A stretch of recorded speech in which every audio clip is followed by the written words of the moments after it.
ఓం ఆదిపరాశక్తి దేవి నమః. దేవి భాగవతం గురించి తెలుసుకుందాం.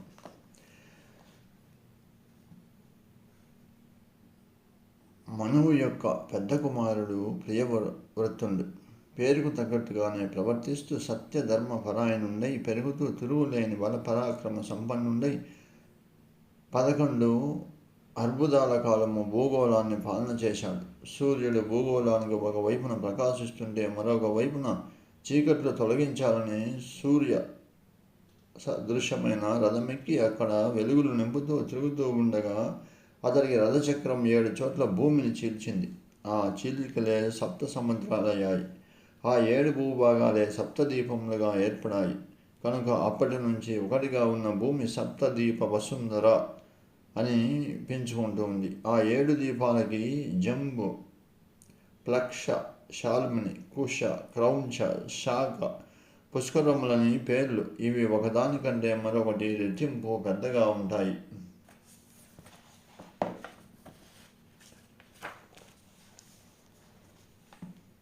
ఇందులో జంబుదీపం 1,00,000 యోజనాల విస్తీర్ణం గల జంబుదీపము మొదటిది. ఇది తామర పువ్వు దుద్దరలాగా గుండ్రంగా ఉంటుంది. ఇందులో 9 వర్షాలు ఉన్నాయి.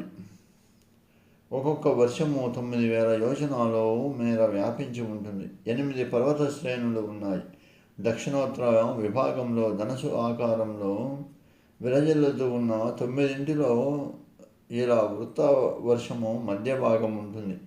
ఈ వర్షానికి నాభిగా 1,00,000 యోజనాల ఎత్తుగల మేరు పర్వతం ఉంది. భూగోళమునే పద్మానికి ఆ పర్వతం కన్నిక. ఈ పర్వత శిఖరమే 32,000 యోజనాల మూల భాగము. లోతు 16 యోజనాల చొప్పున ఉంది. జంబుదీపం మీద ఉన్న వసుంధర పర్వతంపై దేవమామిడి చెట్టు ఉన్నది. దాని పండ్లు పెద్దవిగా ఉండి అమృతంలో సమానమై రుచి కలిగి ఎర్రని రసంతో కూడి ఉంటాయి. ఆ పండ్ల రసమే అరుణోదయ నది. ఈ నది తీరంలో మహాదేవి అరుణ అనే పేరుతో విరజిల్లుతూ ఉన్నది. మేరు పర్వత శిఖరం మీద ఉన్న నేరుడి పండ్ల రసముతో జంబూ నది ఏర్పడినది. ఈ నది తీరాన వెలిసిన అమ్మవారు జంబాద్విని అనే పేరుతో పిలువబడుతూ తనను కీర్తించిన వారి పాపాలను, వ్యాధులను నశింపజేస్తుంది. సుపర్శగిరి శిఖరం మీద మహాకదంబ వృక్షం ఉంది. దాని తొరల నుండి 5 పాయలుగా బయలుదేరి నదులు ఇలావృత వర్షానికి పశ్చిమ దిశగా ప్రవర్తిస్తూ ఉన్నాయి. వాటిలో నీరు కేవలం మధురమే గాక 100 యోజనాల వరకు సుగంధ పరిమళ భరితం కూడా. ఇక్కడ వెలిసిన మహాదేవి దారేశ్వరి. కుముదా పర్వత శిఖరం మీద ఉన్న ఓడల మరి కొమ్మల నుండి ఇలా వృత్తావర్షానికి ఉత్తర దిక్కుకి కొన్ని నదులు ప్రవర్తిస్తూ ఉన్నాయి. ఇక్కడ వెలిసిన మహాదేవి మీనాక్షి. శ్రీమన్నారాయణుని వెడమకాలి బ్రటన వేలు నుండి ఆవిర్భవించిన గంగ ఈ మేరు పర్వత శిఖరంపై తన పాదాన్ని ఉంచింది. భరతవర్షంలో ఆది పురుషుడు నారాయణుడే. ఇక్కడ మలయ, మంగళవ్రస్త, చిత్రకూట, త్రికూట, వృషముఖ, శ్రీశైల, వెంకటాద్రి, విద్య, గోవర్ధన, రైవతక, ఇంద్రకీలాది ప్రసిద్ధమైన పర్వతాలు తామ్రపర్ణి, చంద్రవంశ, కృతమాల, కావేరి, తుంగభద్ర, కృష్ణవేణి, గోదావరి, నర్మద, సరస్వతి, సింధు, మహానది, వేదస్మతి, యమున, గోమతి, సరయు, చంద్రభాగాది ప్రసిద్ధి పవిత్ర నదులు కూడా ఉన్నాయి. ఈ భరతవర్షంలో జన్మించిన వారంతా కర్మచరణ పరాయణులు. వారి వారి పనులు తగినట్టుగానే ఫలితాలు అనుభవిస్తూ ఉంటారు. ఈ భరతవర్షంలో జన్మించడమే మహా అదృష్టం, గొప్ప వరం కూడా. సాధవులు, సజ్జనులు, యూతులు, యతులు, భక్తులు ఇలా ఎందరో మహానుభావులు పుట్టినిల్లు ఈ భరతవర్షము. ఈ భరతవర్షంతో సమానమైన ప్రదేశం 3 లోకాలలోనే లేదు. భూగోళం మొత్తం 50 కోట్ల యోజన విస్తీర్ణం. సూర్యమండలానికి భూగోళానికి 25 కోట్ల యోజనాల దూరం. బంగారు గుడ్డులో నుంచే ఆవిర్భవించడం వలన సూర్యుడిని హిరణ్య గర్భుడు అంటారు. సూర్యుడి వలనే ఆకాశము, దిక్కులు, భూమి, స్వర్గం, నరకం, పాతాళం అనే భేదాలు ఏర్పడినాయి. దేవతలకు, మనువులకు అడ్డంగా వెన్నెముక గల ప్రాణులకు, పశు, పక్షి, క్రిమి, కీటకాదులకే సమస్త ప్రాణకోటికి సూర్యుడే ఆత్మ. అతడే ఈశ్వరుడు. ఎవరికి, ఎప్పుడు, ఎక్కడ సూర్యుడు మొట్టమొదటిగా కనిపిస్తాడో అది తూర్పు దిక్కు. సూర్యుడు ప్రతి నిత్యము భూమి చుట్టూ తిరుగుతూనే ఉంటాడు. భూలోకానికి, ధ్రువలోకానికి మధ్యలో ఉంటాడు సూర్యుడు. సూర్యుడు సంవత్సరం కాలం చేసే ప్రయాణాన్ని సూర్యకిరణాల నుండి 1,00,000 యోజనాల దూరంలో ఉన్న చంద్రుడు 1 మాసంలోనే పూర్తి చేసుకుంటాడు. చంద్రుడికి 3,00,000 యోజనాల దూరంలో నక్షత్ర మండలం, దానికి 2,00,000 యోజనాల దూరంలో శుక్రుడికి 1,00,000 యోజనాల దూరంలో బృహస్పతి నుండి 2,00,000 యోజనాల దూరంలో శనీశ్వరుడు, శని నుండి 14,00,000 యోజనాల దూరంలో సప్తర్షి మండలానికి పైన 13,00,000 యోజనాల దూరంలో ధ్రువలోకం ఉంటాయి. గ్రహాలకు నక్షత్రాల ఆధారభూతుండు ధ్రువుడే. వాయుప్రేరణతో తిరిగే ఈ జ్యోతి చక్రాన్ని సించుమాల చక్రమని అంటారు. భూలోక, భువర్లోక, సువర్ణలోక, జనలోక, మహర్లోక, తపోలోక, సత్యలోకానికి 7 ఊర్ధ్వల లోకాలు. ఇవే భూగోళానికి పైన ఉంటాయి. భూగోళానికి క్రిందగా ఒక్కొక్కటి అయుత యోజనాల దూరంలో అతల, వితల, సుతల, తలాతల, మహాతల, రసాతల, పాతాళము అని 7 అధోలోకాలు ఉన్నాయి. సూర్యుడికి 10,000 యోజనాల దూరంలో క్రింది భాగంలో రాహుమండలము, 13,000 యోజనాల రాహుమండలానికి క్రింద భాగంలో సిద్ధులు, చరణులు, విద్యాధరులు లోకాల 10,000 యోజనాల విస్తీర్ణంలో ఉంటాయి. వీటి క్రింద యక్ష, భూత, ప్రేత, పిశాచ విహార ప్రదేశాలుండగా వాటి కింద గాలి, మేఘాలు వ్యాపించి ఉన్నంత వరకు అంతరిక్షం. దీనికి క్రింద 100 యోజనాల దూరంలో గ్రద్దులు, డేగలు, సరాసాలు, హంసలు ఎగిరే భూమి. వీటి క్రింద పైన చెప్పిన 7 అధోలోకాలు ఉన్నాయి. పాతాళానికి క్రింద 30 యోజనాల దూరంలో విష్ణు తామస కళ ఉంటుంది. ఈ కళనే అనంతుడు అంటారు. నారద ఏకాగ్ర మనస్కుండై పాడ్యము నాడు మహాదేవిని చేతిలో అర్చించి నేతిని బ్రాహ్మణులకు దానం చేసి రోగ విముక్తుండు కావచ్చు. విజయనాడు పరాశక్తిని పంచదారతో పూజించి బ్రాహ్మణులకు పంచదారను దానం చేస్తే దీర్ఘాయుర్దయం కలుగుతుంది. తదియనాడు భగవతిని పాలతో అభిషేకించి విప్రుడికి క్షీరదానం చేస్తే సమస్త దుఃఖాలు నశిస్తాయి. చవితి నాడు మహాదేవిని పిండి వంటలతో పూజించి వాటిని బ్రాహ్మణులకు దానం చేస్తే సమస్త కార్యాలు నిర్విఘ్నంగా కొనసాగుతూ ఉంటాయి. పంచమి నాడు పరాశక్తిని అరటి పనులను నివేదన చేసి వాటిని విద్యాంసులకు దానం చేస్తే మేధ సంపత్తి వికసిస్తుంది. షష్ఠి నాడు పరాదేవికి తేనెను నివేదన చేసి ఆ తేనెను వేద పండితులకు దానం చేస్తే కాంతివంతుడవుతాడు. సప్తమి నాడు పరాశక్తికి బెల్లము నివేదించి దానిని బ్రాహ్మణోత్ముడికి దానం చేస్తే శోక విముక్తి కలుగుతుంది. అష్టమి నాడు కొబ్బరికాయ కొట్టి నివేదించి దానిని బ్రాహ్మణునికి దానం చేస్తే తాపాలు పోతాయి. నవమి నాడు పరాశక్తికి పేరాలు నివేదించి వాటిని విప్రోత్తముడికి దానం చేస్తే ఇహ పరలోకాలు సుఖ సంపన్నులవుతారు. దశమి నాడు పరాశక్తికి నల్ల నువ్వులు నివేదించి వాటిని బ్రాహ్మణులకు దానం చేస్తే యమలోక భయము, బాధ ఉండవు. ఏకాదశి నాడు దేవకీదేవి పెరుగును నివేదించి దాన్ని బ్రాహ్మణులకు దానం చేస్తే దేవికి అత్యంత ఆప్తుడవుతాడు. ద్వాదశి నాడు అటుకులు నివేదన చేసి బ్రాహ్మణులకి సమర్పించిన వాళ్ళు దేవదేవకి ప్రీతి పాత్రులవుతారు.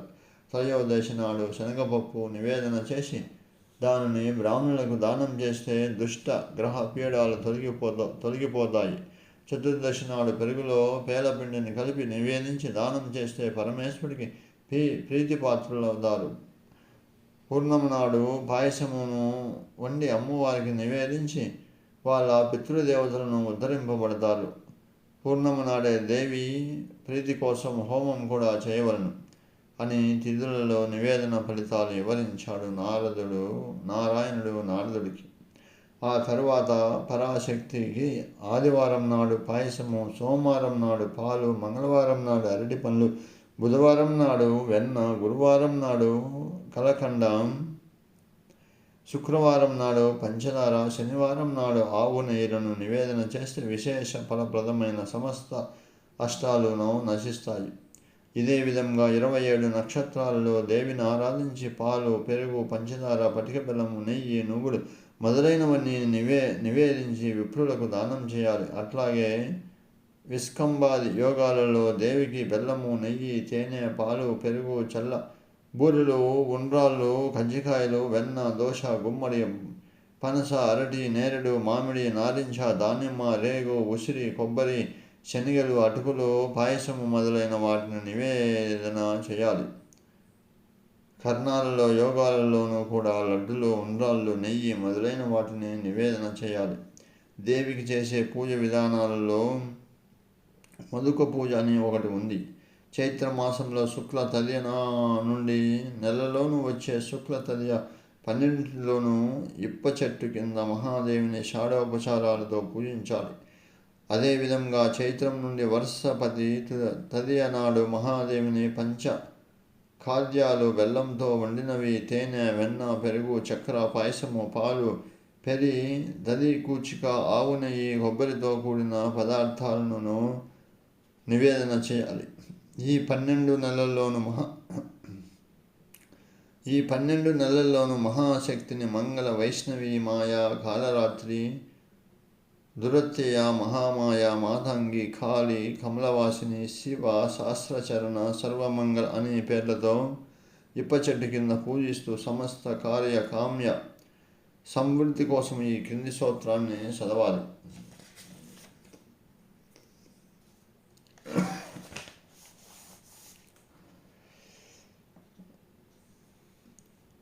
ఈ విధంగా స్తోత్రం చేసిన వాళ్ళకి ప్రతిఫలంగా వెంటనే లభిస్తుంది. ఈ స్తోత్రాన్ని నిరంతరము చదివిన వాళ్ళకి ఆది వ్యాధులు, శత్రుభయాలు ఉండవు. ఎవరు కోరుకున్న పురుషార్థం వాళ్ళకి లభిస్తుంది. ఈ విధంగా స్తోత్రం చేసిన వాళ్ళు సమస్త పాపాల నుండి విముక్తులవుతారు. మహామాయ అనుగ్రహంతో పౌత్రాది వృద్ధి లభిస్తుంది. ఇది నరకంలో పడకుండా ఉద్ధరించుకోవడానికి చేసే పూజా విధానం, సర్వమంగళప్రధానం. ఈ మధుక పూజ చేసిన వాళ్ళకి రోగబాధలు, నరకయాత్రలు ఉండవు. దేవి అనుగ్రహంతో ఇహ పరలోకాల్లో సమస్త సుఖాలు అనుభవించి చివరికి ముక్తి పొందుతారు అంటూ నారాయణుడు నారదుడికి వివరించాడు. వ్యాసుడు జన్మేంద్రుడికి, సుధుడు సౌనక మహర్షులకు వివరంగా చెప్పాడు. నారాయణుడు నారదుడికి ప్రకృతి స్వరూపిణిగా అమ్మవారికి ఉన్న 5 రూపాల గురించి వివరంగా చెప్తూ ఉన్నాడు. పరాశక్తికి గణేశ జననీయమైన దుర్గా, రాధా, లక్ష్మి, సరస్వతి, సావిత్రి అని 5 రూపాలు, 5 నామాలు ఉన్నాయి. ఈ ప్రపంచ నిర్వహణలో గుణాలన్నింటిలోకి ఉత్తమోత్తమైన సత్వగుణాన్ని సూచించేదే ప్ర అనే అక్షరం.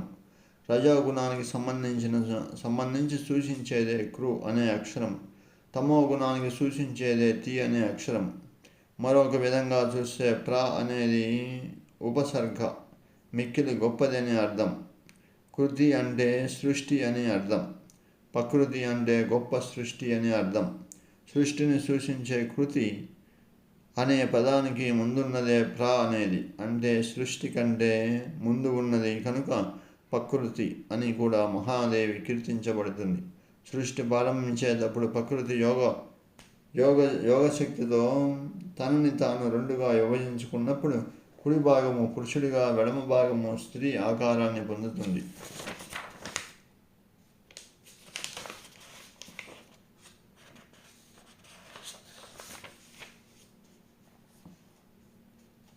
యోగుల దృష్టిలో స్త్రీ పురుష భేదాలు ఉండవు. అంతా బ్రహ్మస్వరూపమే. పరాశక్తి నిత్య సత్య బ్రహ్మస్వరూప ఆత్మశక్తి 2 ఒకటే. అగ్ని నుండి వేడిని ఏ విధంగా వేరు చేసి చూడలేమో అట్లే ఆత్మను, శక్తిని వేరు చేయడము కుదరదు.